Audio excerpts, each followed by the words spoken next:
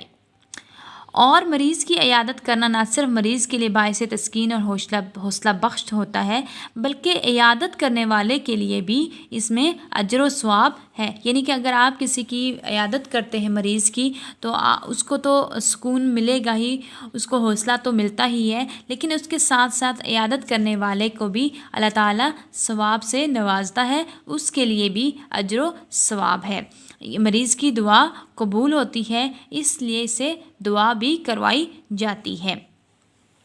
اسی طرح بچوں، ایک حدیث شریف میں بیان کیا جاتا ہے کہ جس نے اپنے بیمار بھائی کی عیادت کی وہ جنت کے بالا خانے میں ہوگا، یعنی کہ جس نے کسی بیمار کی عیادت کی، جا کے اس کا حال احوال پوچھا، اس کی حوصلہ افزائی کی، اس کا خیال رکھا، احترام کیا، تو اللہ تعالیٰ کے نزدیک اس کے لیے جنت میں جگہ بنائی جاتی ہے۔ یعنی کہ مریض کی عیادت کرنے کے بارے میں اتنا بڑا اجر لکھا گیا ہے۔ ہمیں چاہیے کہ جہاں پہ کہیں پہ بھی ہمارے رشتہ داروں میں، ہمسایوں میں، دوستوں میں کوئی بھی مریض ہو، وہ بیمار ہو، تو اس کی عیادت کرنی چاہیے، اس کا خاص خیال رکھنا چاہیے، کیونکہ اسلام نے باقی حقوق کے ساتھ ساتھ مریضوں کے حقوق پر بھی بہت زیادہ زور دیا ہے۔ اس لیے ہمیں چاہیے کہ ہم مریضوں کے حقوق کا خاص خیال رکھیں اور ان کی ہر طرح سے عیادت کریں، ان کے ہر طرح سے خیال رکھیں اور مریض سے اپنے لیے دعا کروائیں، کیونکہ کہا جاتا ہے کہ اس سے کیا ہوتا ہے کہ مریض سے کی جانے والی دعا قبول بھی ہو جاتی ہے۔ اور آپ صلی اللہ علیہ وسلم کہ ہاں جب بھی کوئی بیمار ہوتا تو آپ صلی اللہ علیہ وسلم ہمیشہ اس کی عیادت کرتے، اس کے لیے دعا کرتے اور بیماری کو دور کرنے کی شفا دینے والی دعا کرتے، اور اس طرح سے اس کی عیادت کرنے کے ساتھ ساتھ اس کا احترام، اس کا خیال بھی رکھتے۔ چونکہ آپ صلی اللہ علیہ وسلم نے یہ کیا تو یہ سنت ہے، اور ہم پر بھی فرض ہے، لازم ہے کہ ہم بھی مریضوں کا خاص خیال رکھیں، ان کی عیادت کریں۔ اسی طرح ایک اور جگہ ارشاد فرمایا گیا ہے کہ مریض کی عیادت کرنے والے کے لیے 70,000 فرشتے دعائے مغفرت کرتے ہیں۔ یعنی کہ جو مریض کی عیادت کرنے کے لیے جاتا ہے، یعنی جو مریض کی عیادت کرتا ہے، اس کے لیے اتنا بڑا اجر لکھا گیا ہے کہ وہ 70,000 فرشتے اس کے لیے دعائے مغفرت کرتے ہیں۔ یعنی معاف کرنے کی دعا، یا جسے دعائے مغفرت کہتے ہیں، وہ 70,000 فرشتے جو ہوتے ہیں وہ دعائے مغفرت کرتے ہیں۔ اس طرح حضور صلی اللہ علیہ وسلم نے حدیث میں فرمایا ہے کہ قیامت کے دن اللہ تعالیٰ فرمائے گا کہ اے ابن آدم، میں بیمار تھا اور تو نے میری عیادت نہیں، جس پر آپ صلی اللہ علیہ وسلم فرماتے ہیں کہ اگر تو اس بندے کی عیادت کو جاتا تو وہاں پہ مجھے پاتا۔ اسی طرح حضرت عائشہ رضی اللہ تعالیٰ عنہ فرماتی ہیں کہ رسول صلی اللہ علیہ وسلم اپنے اہل میں کسی کی بیمار پرسی کو جاتے تو اپنا دایاں ہاتھ اس پر پھیرتے اور فرماتے، اے اللہ، انسانوں کے رب، بیماری دور کر شفا دے، تو ہی شفا دینے والا ہے، تیرے سوا کوئی کسی کی شفا نہیں ہے، ایسی شفا دے جو بیماری ختم کر دے۔ یعنی آپ صلی اللہ علیہ وسلم جب بھی جاتے تو بیمار کے سر پر یہ ہاتھ رکھ کر پھیر کر یہ دعا فرماتے کہ اے اللہ، انسانوں کے رب، بیماری اور شفا کو دور کرنے والے اس بندے کے حق میں شفا دے، تیرے سوا کوئی شفا دینے والا بھی نہیں ہے، اور ایسی شفا دے جو اس بیماری کو ختم کر دے۔ بچوں، اسی طرح آپ کو نظر آ رہا ہے کہ ایک باکس ہے یلو کلر کا، اس میں لکھا ہوا ہے حدیث قدسی سے مراد اللہ تعالیٰ کا وہ فرمان ہے جو رسول صلی اللہ علیہ وسلم نے بیان کیا ہو۔ ٹھیک ہے، اس سے کیا مراد ہے؟ جو آپ صلی اللہ علیہ وسلم نے بیان کیا ہو اسے حدیث قدسی کہا جاتا ہے۔ اسی طرح آپ صلی اللہ علیہ وسلم نے فرمایا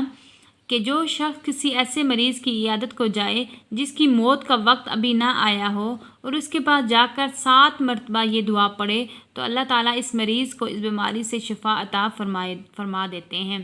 اب وہ بچوں دعا کیا ہے؟ اسأل اللہ العظیم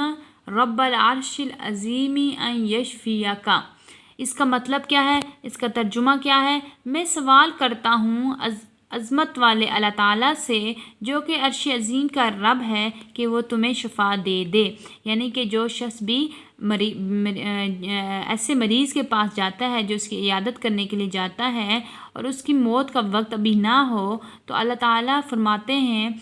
کہ وہ شخص 7 مرتبہ یہ دعا پڑھ کر اس پر دم کرے گا تو اس کو شفا حاصل ہوگی، جس کا ترجمہ ہے کہ میں سوال کرتا ہوں عظمت والے اللہ تعالیٰ سے جو کہ عرش عظیم کا رب ہے، جو ساری کائنات کا رب ہے، کہ وہ تمہیں شفا دے دے۔ ٹھیک ہے بچوں، یہ تھی احادیث جس میں مریضوں کے بارے میں اللہ تعالیٰ نے کے ساتھ ساتھ آپ صلی اللہ علیہ وسلم نے احادیث میں فرمایا ہے، جیسے کہ اللہ تعالیٰ فرماتے ہیں کہ حقوق العباد میں مریضوں کے بھی حقوق ہیں، اسی طرح آپ صلی اللہ علیہ وسلم نے مختلف احادیث میں مریضوں کی شفا کے لیے دعا بھی فرمائی اور مریضوں کی احترام کا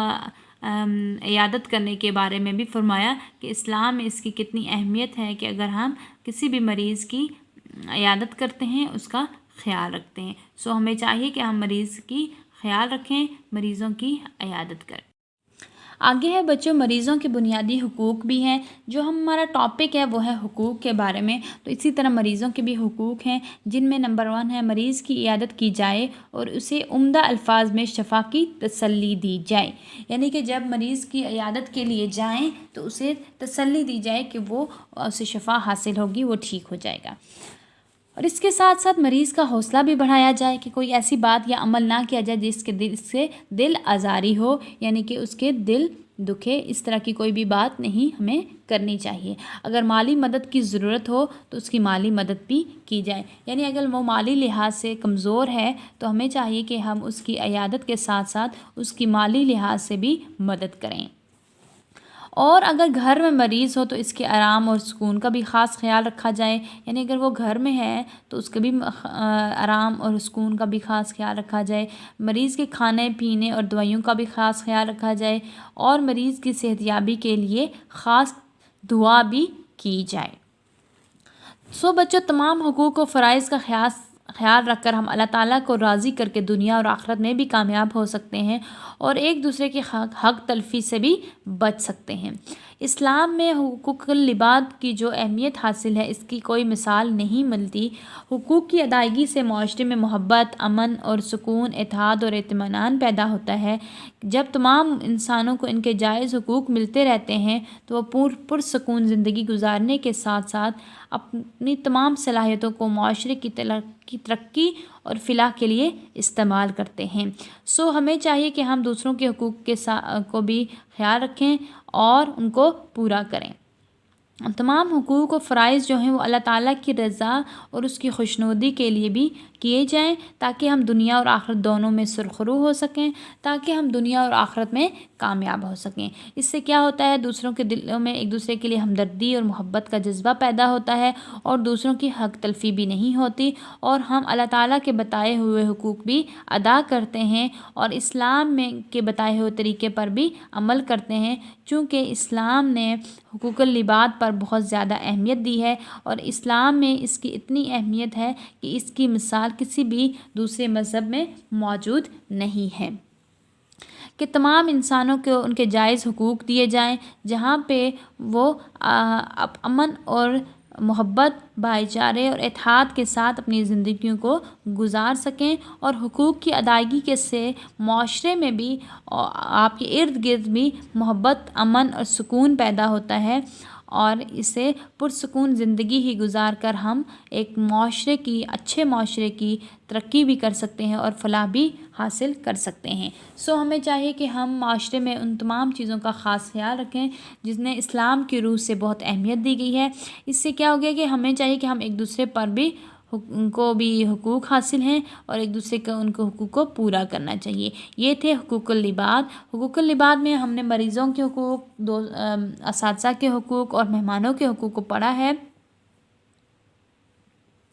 کہ اللہ تعالیٰ نے مہمانوں کے حقوق، مریضوں کے حقوق، رشتہ داروں کے حقوق، ہمسایوں کے حقوق کے بارے میں کیا فرمایا ہے،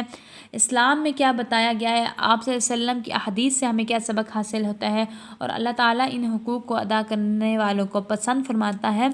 اور فرمایا گیا ہے کہ اللہ تعالیٰ حقوق اللہ تو معاف کر دے گا، یعنی کہ اللہ کے جو حقوق ہیں وہ نماز، روزہ، زکوٰۃ، وہ اللہ تعالیٰ معاف کر، لیکن حقوق العباد یعنی بندوں کے حقوق اس وقت تک معاف نہیں کرے گا جب تک وہ بندہ اس بندے کو معاف نہ کرے۔ تو حقوق العباد کی بہت اسلام میں اہمیت ہے، فضیلت ہے۔ ہمیں چاہیے کہ ہم اپنی زبان سے، اپنے ہاتھ سے دوسرے مسلمان کو، دوسرے مسلمان بھائی کو تکلیف نہ پہنچائیں جس سے اس کی دل آزاری ہو۔ بچوں، آج کے لیکچر میں ہم نے حقوق العباد پڑھا۔ انشاءاللہ اگلے لیکچر میں ہم اس کی ایکسرسائز کریں گے، اس کا ریویو کریں گے کہ آج اور اس سے پہلے والے لیکچر میں ہم نے حقوق العباد کو کتنے بریفلی پڑھا اور کس طرح ہمیں اس پہ امپلیمنٹیشن کرنی چاہیے، اس کو عمل کرنا چاہیے۔ ان تمام چیزوں کو پڑھنے کے ساتھ ساتھ ہمیں اپنی زندگی میں ان پر عمل بھی کرنا چاہیے، کیونکہ یہ سنت ہے اور سنت پر عمل کرنے کا بہت زیادہ ثواب ہے، اور ہم اسلامک پوائنٹ آف ویو سے جو ہمیں بتایا جاتا ہے، جو ہمیں اسلام کو ماننے والے مسلمانوں کو چاہیے کہ وہ اسلام کی پیروی کریں، جس سے ہم دنیا اور آخرت دونوں میں کامیاب ہو سکتے ہیں اور دنیا اور آخرت میں سرخرو بھی ہو سکتے ہیں۔ بچوں، یہ تھا آج کا لیکچر۔ انشاءاللہ نیکسٹ لیکچر میں اس کی ایکسرسائز کے ساتھ ہم دوبارہ ملیں گے، اس کی ایکسرسائز کریں گے۔ تب تک آپ نے اپنا بہت سارا خیال رکھنا ہے۔ اللہ حافظ۔